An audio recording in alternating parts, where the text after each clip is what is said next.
All right, everybody. How's it going?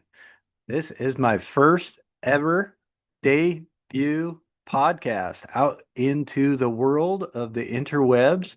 And yeah, I'm right on schedule. I am a middle-aged, frustrated man who's frustrated with what's going on in the world. So I thought I should get a podcast and broadcast all my frustrations out into the interwebs because I need to be heard. So, anyway, with that said, here we go. Gonna show you some stuff. This is about the cannabis industry. And I did take a very deep dive, and for some reason, I'm still involved with this, with actually the California cannabis industry, with actual Sacramento politics and policy, and just trying to figure out why the California cannabis industry is such a complete disaster and why it seems that the state, the DCC, and all the big operators really do not want small cannabis farmers or small operators to exist.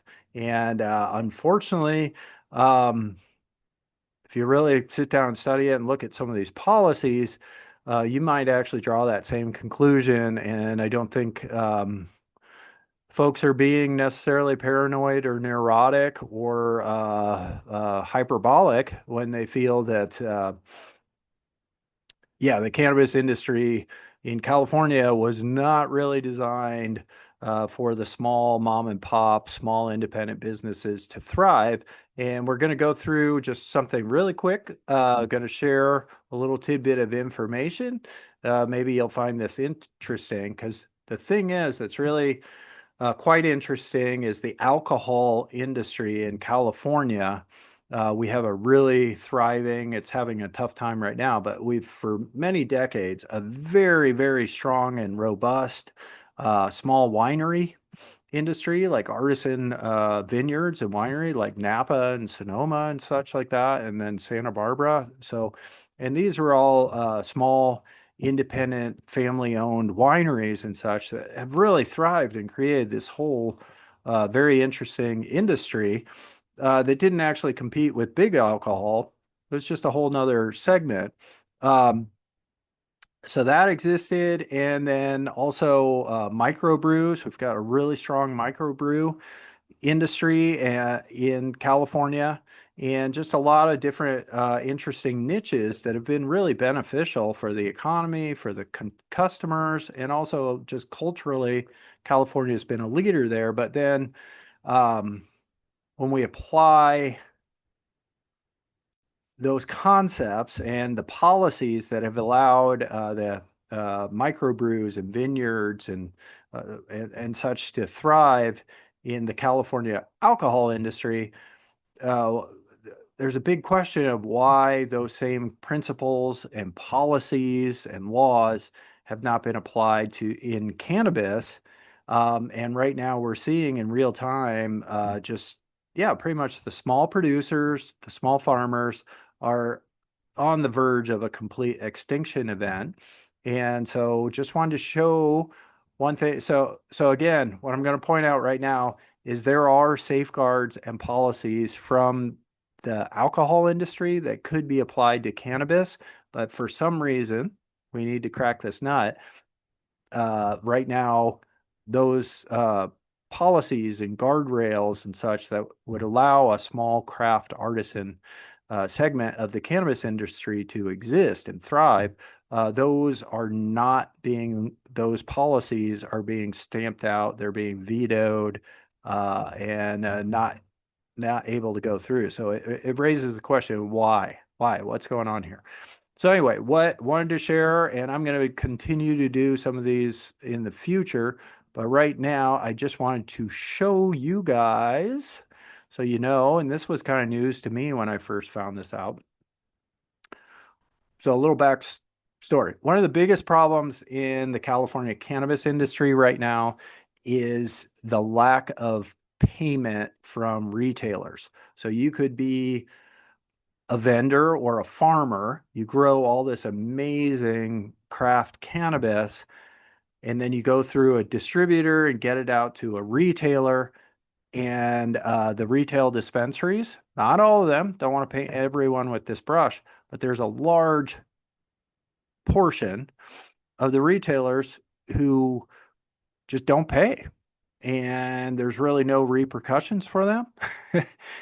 So it makes it just really cripples the small farmers or the small producers or operators where they can't really expand their market share. There's customers, consumers who actually want their product, but by the time it gets to the retailer, there's a very high risk that that retailer just won't pay you. They'll just steal your product.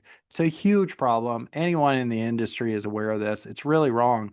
But I wanted to share that in the alcohol industry, why this is not a problem is because there's laws in place that require all retailers to pay their vendors within 30 days of the product being delivered to the retailer. And if the retailer does not pay, they risk losing their license and fines. And it's a very severe penalty for retailers not to pay their vendors within 30 days. And this law has existed for decades and decades, I think almost 100 years in California. And strangely enough, it was actually designed not just to protect the vendor from getting ripped off by the retailer, but it was actually designed so vendors, the big vendors, could not ask a retailer. They're called tied house rules, by the way, in the alcohol industry. But if you were, let's say, running a bar, and let's say I'm just going to bring a big name like Budweiser said, hey, we want to work with your bar, but we want you to get rid of all the other beer or alcohol brands and just sell us exclusively. And what we're going to do as an incentive is we will give you 6 months credit. So we're going to give you something of value that we, as a very large uh, beer company, we can handle not getting paid for 6 months, but the little guy can't handle. That will put them out of business. So it was actually a protection to protect smaller alcohol producers from big alcohol producers from not using like a 6 month line of credit as an unfair business advantage. So as an anti-monopoly law. So the thing is that with these tied house rules where the retailer has to pay the vendor within 30 days, it was actually, if that payment does not happen, the retailer gets in trouble, but the vendor also, their license is at risk because the law was really set up so the vendors could not use a line of credit as an unfair business advantage to monopolize markets or drive smaller players out of the market. So anyway, there's some backstory. I'm really rambling here, but I just wanted to show you, just so you know, I'm not making this crap up. I want to show you, read this line right here. And this is in 2024, just to further emphasize how important paying within 30 days is and making sure there's no funny business. This bill, AB 2991, I'm just going to read it. Governor Gavin Newsom signed Assembly Bill AB 2991 that now requires alcohol retailers to pay wholesalers via electronic funds transfer. That's what this bill is about. So no more cash payments, no more, oh yeah, sure, I paid him. We paid him in cash and just making fake invoices. It's such a serious law that they have now passed it and the governor signed it into law and now it went into effect January 1st, 2026. So it just kicked in. So Newsom signed it 2024, end of the legislative 24. But in 2026, starting now is when it kicks in, is that all retail shops, whether they're bars, liquor stores, grocery stores, have to pay their vendor or wholesaler by electronic payment within 30 days of that product being delivered. Okay, so that is, the governor understands that. He signed it in the bill. Uh, Anyone who's involved with alcohol regulation, and a lot of people involved with alcohol regulation were involved with the cannabis industry build out.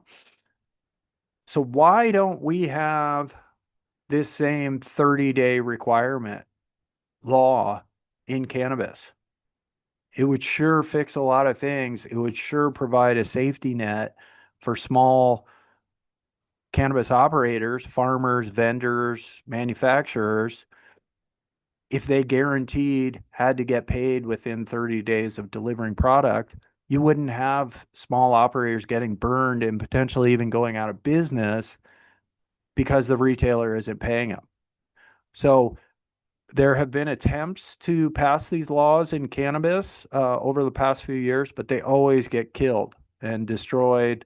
They never even make it to the governor's desk. So the question is, why not? In alcohol, this is one of the core principles, the core foundational principles that retailers have to pay the vendor within 30 days, or if they don't, the retailer could lose their license, the vendor could lose their license, and it's a big, big deal. Losing your license, fines, all kinds of repercussions. And now, obviously, the governor thought this was so important too that we track those payments. So now, by law, all those payments have to be made within 30 days and through electronic funds transfer. So there's a paper trail and digital proof that you actually paid them. So, can you imagine in cannabis if we had that same law? It's not a radical concept. This has been around for decades and decades and decades in the alcohol industry. So, why don't we have it in cannabis? Good question. And just for you guys, just in case you weren't aware of just how much alcohol regulation experience our current California government has, is in case you were not aware, it's just important to know this, that so there's I don't know if you've heard of Plump Jack Winery, but Plump Jack Winery is a winery up in the Napa Sonoma area, but it's owned and operated and was founded by Gavin Newsom, the governor. So, and by the way, how is, his small winery able to flourish and be successful? Yeah, because it's pretty artisan wines that you don't buy at Safeway. So how do they stay in business? Ah, they're allowed to ship directly to customers. They're allowed to sell directly to customers through tasting rooms. Okay. And then if they sell to an alcohol store, they don't have to risk getting burned because that retailer is required to pay them within 30 days. So these safeguards and mechanisms are in the alcohol industry, and our own governor is very aware of it and actually utilizes. So I'll do another discussion about direct sales. So small farmer direct sales, but strangely enough, our governor who runs Plumpjack and is shipping and selling direct uh, wine. And by the way, you can buy a 6 pack of 2022 Plumpjack Reserve for $2,172. Sure, it's not a campaign contribution. It's just buy a few cases of wine. Anyway, enough of that. I'm just kidding. I hope everyone can have a sense of humor about that. But anyway, our own governor is shipping and selling as a small winery, artisan winery, is shipping and selling directly to customers and shipping wine directly to your home. Another thing that you should be aware of too, but what's ironic is every cannabis bill where the small farmers could either sell direct in a farmer's market, or our recent bill where small farmers could ship and sell directly to medical patients to solve the medical patient access crisis. When those bills get to Governor Newsom's desk, he vetoes them. even though, as we can see, he probably knows better than anyone how small artisan alcohol producers and sellers, one of the vital things for their business model to flourish is to be able to sell direct and ship direct. So why don't we have that, in California cannabis? And why, when it gets to the governor's desk, why does he veto it? That's a good question. All right. So again, and I'm not on a witch hunt. Please understand, I'm not.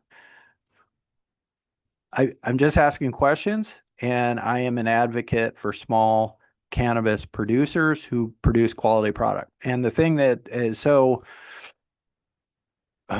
challenging is we have these amazing high quality artisan craft cannabis farmers, legacy farmers, a lot of them in areas like the Emerald Triangle, Humboldt, Mendocino, Trinity.